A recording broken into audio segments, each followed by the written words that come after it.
সকলকে আবার স্বাগত আমাদের চ্যানেলে। আজকে রেসিপিটি তৈরি করার জন্য আমরা প্রথমে দুধ নিয়েছি এবং একটি পাত্রের মধ্যে প্রথমে আমরা এই দুধকে গরম করে নেব। ভালো করে আমরা এটিকে ফুটিয়ে নেব। ভালো করে ফোটানো হয়ে গেলে আমরা আগে থেকে দই কিনে নিয়েছিলাম, ওর মধ্যে থেকে আমরা অর্ধেক খালি করে সামান্য একটুখানি রেখে এই দুধ ওর মধ্যে আমরা দিয়ে দেবো।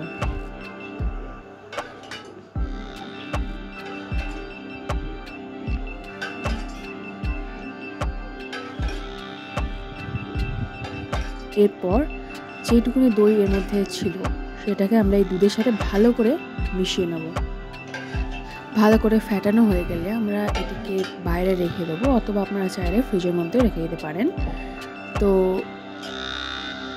এরপর অনেকক্ষণ আমাদেরকে এটাকে ওয়েট করতে হবে। তো দেখতেই পাচ্ছেন আমাদের দই একেবারে রেডি। তাই তো অবশ্যই আজকে রেসিপি ট্রাই করবেন। তো দেখা হচ্ছে পরের ভিডিওতে।